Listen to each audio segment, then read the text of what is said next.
नमस्कार, मैं हूं आपके साथ अंकिता पाल। बुलेटिन की शुरुआत करते हैं।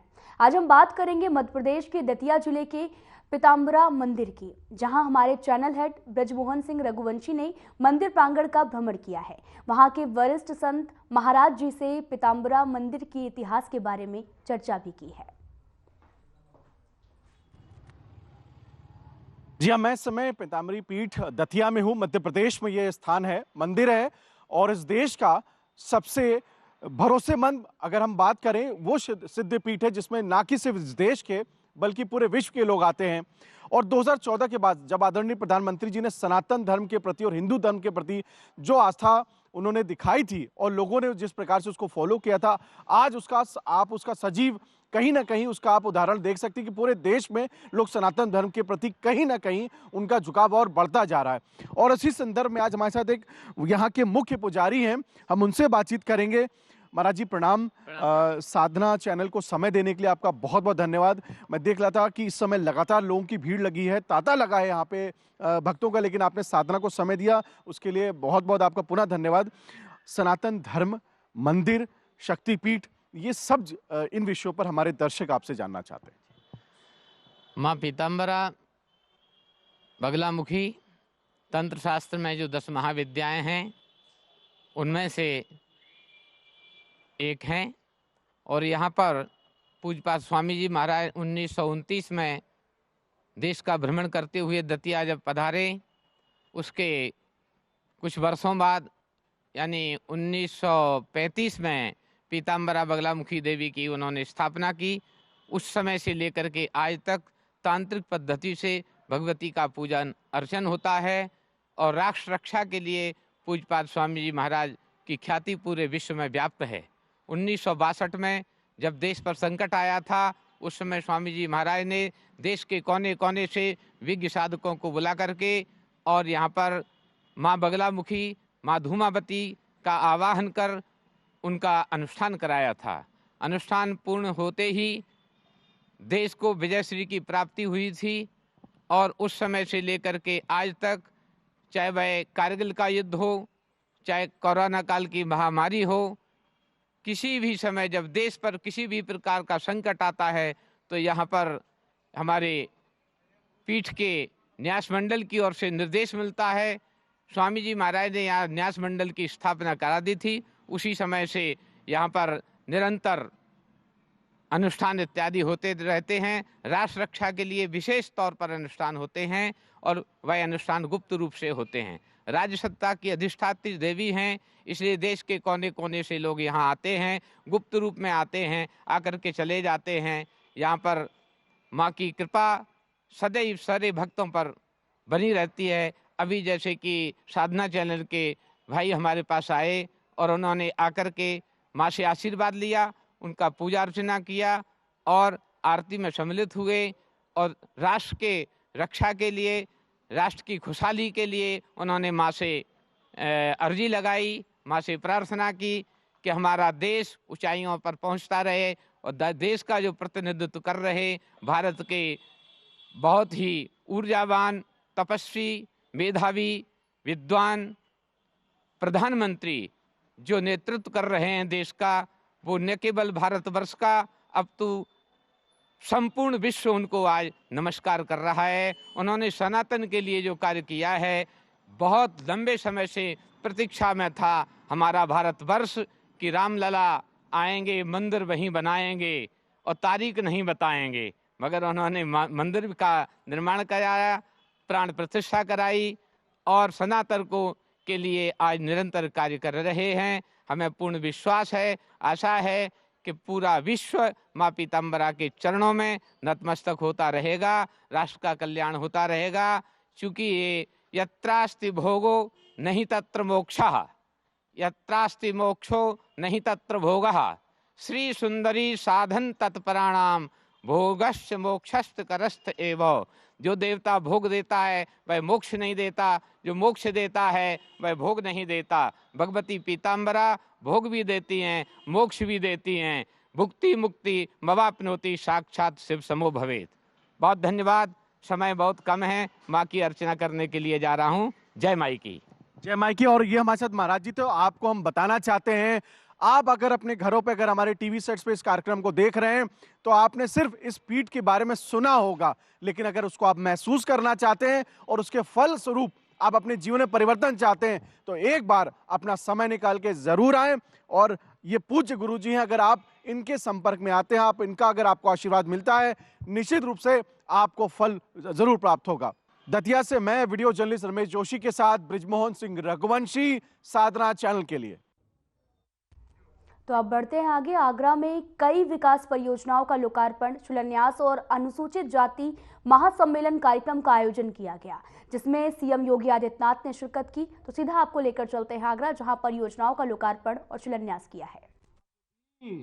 इस महाधिवेशन के माध्यम से आगरा वासियों को कल हमने मेट्रो की सौगात दी प्रधानमंत्री मोदी जी के कर कमलों से। आगरा वासियों, आपको बधाई। और आगरा के एक महत्वपूर्ण स्टेशन का नाम बाबा साहब डॉक्टर भीमराव अंबेडकर जी के नाम पर भी किया गया।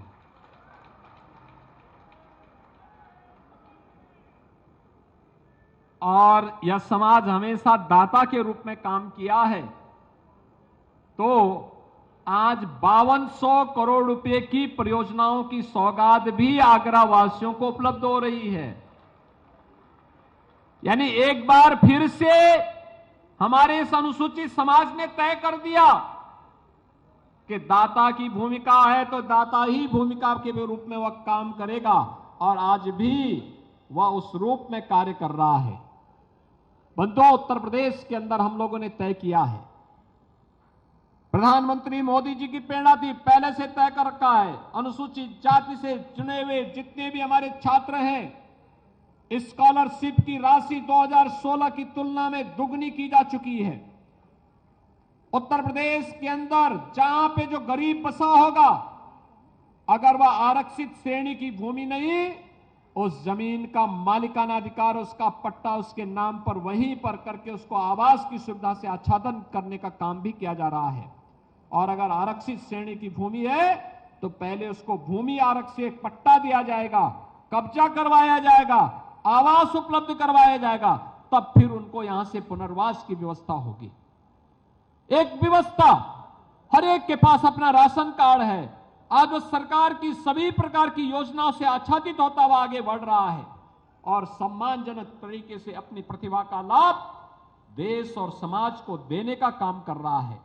ये डबल इंजन की वही सरकार है जो सरकार महाराज सुहेलदेव के नाम पर आजमगढ़ में विश्वविद्यालय का निर्माण करती है, तो महाराज बिजली पासी के किले का पुनरुद्धार, कौशल किशोर यहीं पर बैठे हैं, हमारे केंद्रीय मंत्री हैं, इन्हीं की मांग पर लखनऊ में उनके किले का पुनरुद्धार करके उसको वहां पर भव्य स्मारक बनाने का काम को भी आगे बढ़ाने का कार्य करती है।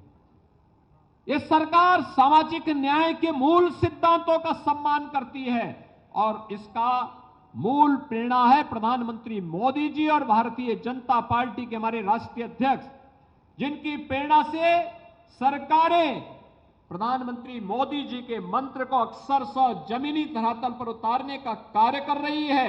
और आज के इस अवसर पर जब अनुसूचित जाति मोर्चा का यह राष्ट्रीय अधिवेशन आगरा में संपन्न हो रहा है, मैं इस अवसर पर जब हमारे राष्ट्रीय अध्यक्ष जी का यहां आगमन हुआ है, मैं उनका एक बार फिर से आगरा वासियों की ओर से, प्रदेश वासियों की ओर से और देश के अलग अलग भागों से आए हुए आप सभी बहनों और भाइयों की ओर से राष्ट्रीय अध्यक्ष जी का, अन्य समागत अतिथियों का एक बार फिर से हृदय से उनका अभिनंदन करता हूं, स्वागत करता हूं।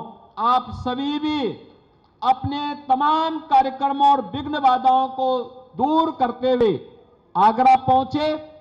आगरा में आए हैं तो अलग राज्य से आए होंगे तो ब्रजभूमि का दर्शन जरूर करना, वृंदावन मथुरा के दर्शन करने जरूर जाना।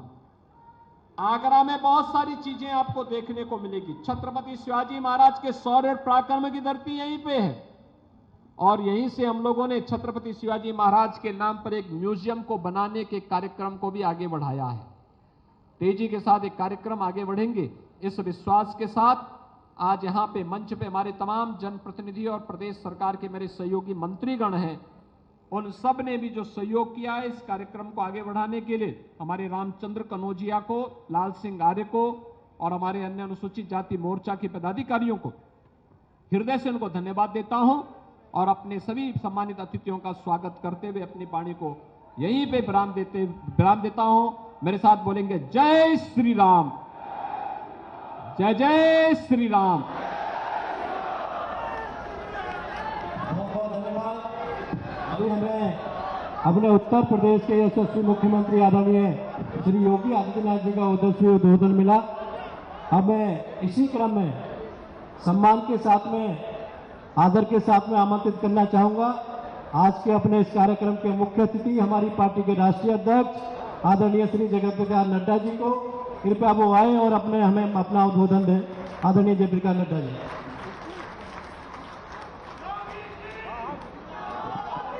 भारतीय जनता पार्टी, आदरणीय श्री जेपी नड्डा जी। बोलिए भारत माता की, भारत माता की, भारत माता की। आज के इस सम्मेलन में मंच पर उपस्थित हमारे उत्तर प्रदेश के बहुत ही यशस्वी और लोकप्रिय जनता के दिलों में बसे हुए ऐसे हमारे मुख्यमंत्री सम्माननीय योगी आदित्यनाथ जी, हमारे अनुसूचित जाति मोर्चा के राष्ट्रीय अध्यक्ष और मेरे भाई श्री लाल सिंह आर्या जी, श्री बैजयंत पांडा जी जो हमारे प्रभारी हैं, वी सतीश जी जो हमारे संगठक हैं, हमारे पार्लियामेंट्री बोर्ड के सदस्य और वरिष्ठ नेता श्री सत्यनारायण जटिया जी, हमारे महामंत्री और अनुसूचित जाति मोर्चा के प्रभारी श्री तरुण चुग जी, उत्तर प्रदेश सरकार में मंत्री और भारत सरकार में मंत्री और आप सबके लोकप्रिय सांसद मेरे भाई श्री एसपी बघेल जी, हमारे भारत सरकार में मंत्री कौशल किशोर जी, मध्य प्रदेश के उप मुख्यमंत्री श्री जगदीश देवड़ा जी, हमारे भोला सिंह जी जो महामंत्री हैं, श्री रामचंद्र कनौजिया जी, इंद्रजीत वाल्मीकि जी, हमारे दुर्विजय सिंह जी, सभी उपस्थित सांसदगण, विधायकगण, महापौर और यहां आगरा में एकत्र आए देवतुल्य हमारे सभी वरिष्ठ भाइयों और बहनों और मीडिया के मेरे साथी, प्रिंट मीडिया और इलेक्ट्रॉनिक मीडिया के मेरे साथी, ये मेरा सौभाग्य है कि मुझे आज अनुसूचित जाति मोर्चा के इस बड़े सम्मेलन में, जहां आप सब लोग इतनी बड़ी संख्या में आए हैं, उसमें भाग लेने का सौभाग्य मिला है। आप सब लोग इतनी बड़ी संख्या में इस कार्यक्रम में शामिल हुए, सबसे पहले तो आप सबका हार्दिक अभिनंदन है, स्वागत है। मित्रों, अभी योगी जी ने आपके सामने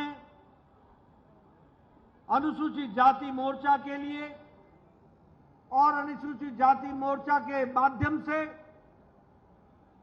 जो हमारे कार्यक्रम चले थे उसके बारे में जहां तक जिक्र किया, तो साथ ही साथ आदरणीय मोदी जी के नेतृत्व में जो हमारे अनुसूचित जाति भाइयों और बहनों के लिए योजनाओं के बारे में भी उन्होंने चर्चा की।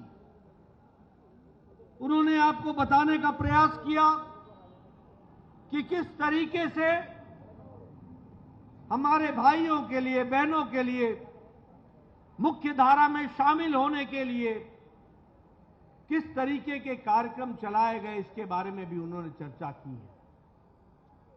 मैं यहां एक बात जरूर आपको बताना चाहता हूं। लंबे समय तक भारत की राजनीति को मैंने देखा है लंबे समय तक जब कांग्रेस पार्टी ने इस देश का शासन चलाया तो उन्होंने अपने शासनकाल में हमारे दलित भाइयों को, हमारे अनुसूचित जाति के भाइयों को कभी भी मानवता के दृष्टि से और इंसानियत के दृष्टि से उन्होंने नहीं देखा। जब भी उन्होंने देखा तो वोट बैंक की राजनीति के ध्यान में रख करके देखा। उन्होंने हमारे दलित भाइयों का, हमारे अनुसूचित जाति के भाइयों का वोट लेने का उपक्रम समझा। तो बढ़ते आगे, भारत रत्न पंडित गोविंद बल्लभ पंत जी की पुण्यतिथि पर उनकी प्रतिमा पर माल्यार्पण करते हुए सीएम योगी आदित्यनाथ नजर आए हैं। सीधा आपको लेकर चलते हैं लखनऊ।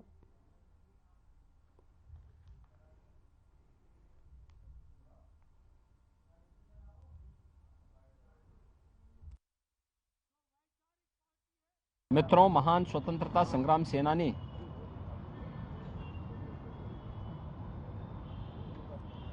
उत्तर प्रदेश के प्रथम मुख्यमंत्री, देश के पूर्व गृह मंत्री श्रद्धेय गोविंद बल्लभ पंत जी की आज पावन पुण्यतिथि है। मैं इस अवसर पर उनकी स्मृतियों को नमन करते हुए प्रदेशवासियों की ओर से उन्हें विनम्र श्रद्धांजलि अर्पित करता हूं।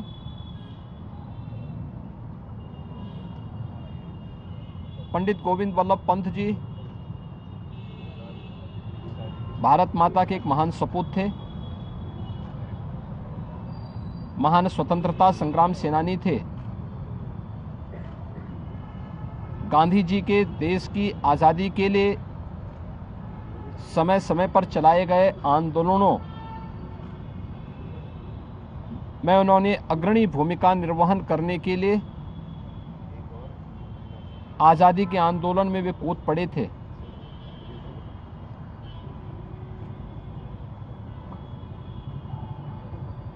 चौबीस जनवरी 1950 को उत्तर प्रदेश के पुनर्गठन के साथ उत्तर प्रदेश के प्रथम मुख्यमंत्री के रूप में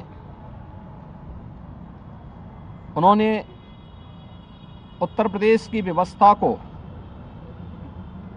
सुचारू रूप से आगे बढ़ाने का महत्वपूर्ण दायित्व का निर्वहन किया। प्रथम आम चुनाव के बाद बनी सरकार में प्रदेश के मुख्यमंत्री का दायित्व का निर्वहन उन्होंने किया। इससे पहले भी 1937 में संयुक्त प्रांत के मुख्यमंत्री के रूप में भी उन्होंने अपनी अमूल्य सेवाएं प्रदेशवासियों को देते हुए आज़ादी के आंदोलन में अपनी सक्रिय भूमिका को बनाए रखा। और दिसंबर 1954 में जब देश के प्रथम गृह मंत्री और उप प्रधानमंत्री लौह पुरुष सरदार वल्लभ भाई पटेल जी के आकस्मिक निधन के बाद देश के गृह मंत्री के रूप में यह दायित्व भारत माता के इस महान सपूत पंडित गोविंद बल्लभ पंत जी को दिया गया। 1955 से 1961 तक देश के गृह मंत्री के रूप में उन्होंने अपनी अमूल्य सेवाएं देकर के राजभाषा हिंदी को एक सम्मान दिलाने का कार्य किया। देश के प्रति उनकी सेवाओं के लिए 1957 में उन्हें भारत के सर्वोच्च नागरिक सम्मान भारत रत्न से सम्मानित किया गया। पंडित गोविंद बल्लभ पंत जी महान स्वतंत्रता संग्राम सेनानी के साथ ही वह भारत की संविधान सभा के एक महत्वपूर्ण सदस्य के रूप में भी उन्होंने अपनी सेवाएं दी हैं। आज उनकी पावन पुण्यतिथि है। 7 मार्च 1961 को उन्होंने अपनी भौतिक देह का अवसान करते हुए इस लोक से अपनी लीला को समाप्त किया। मैं इस अवसर पर उनकी स्मृतियों को नमन करते हुए प्रदेशवासियों की ओर से विनम्र श्रद्धांजलि पंडित गोविंद वल्लभ पंत जी को देता हूं। धन्यवाद।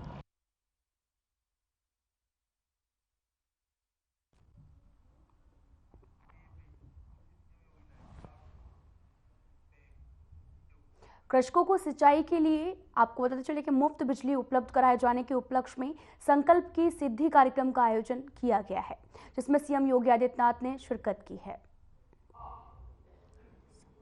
तो प्रदेश के अंदर भी डबल इंजन की सरकार आने के बाद जो कार्य प्रारंभ हुए, आज उसके परिणाम हम सबके सामने हैं और आज उसी परिणाम को एक नई ऊंचाइयां प्रदान करने के लिए हम सब यहां पर आए हैं, क्योंकि हमारे अन्नदाता किसान है जो देश के अंदर की 11% कृषि योग्य भूमि केवल प्रदेश में है, लेकिन उसमें देश का हमारा अन्नदाता किसान 20% देश का कुल खाद्यान्न उत्पादन अकेले उत्तर प्रदेश में करता है।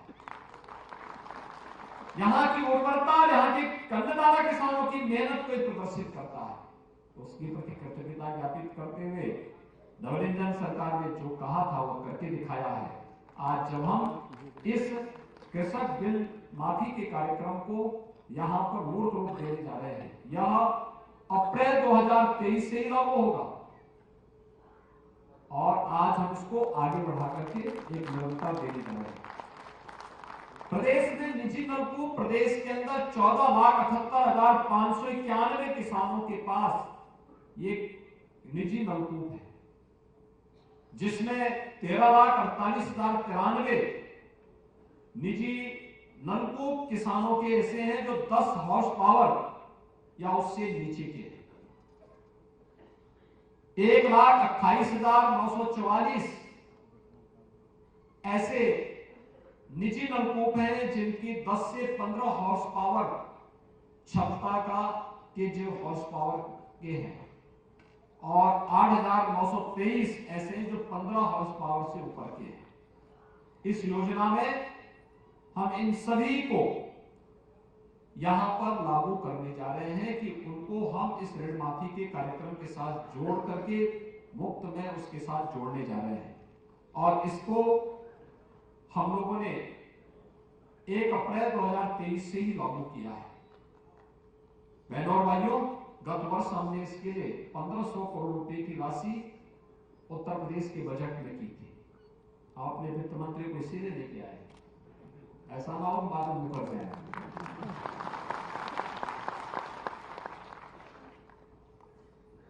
क्योंकि उनको फोटो दिखाएंगे ना उस समय के, देखो आप ही के सामने सब होगा। तो पैसा देने में खन्ना जी कभी कभी भूल जाते हैं और इस बार 2400 करोड़ रुपए की व्यवस्था की गई।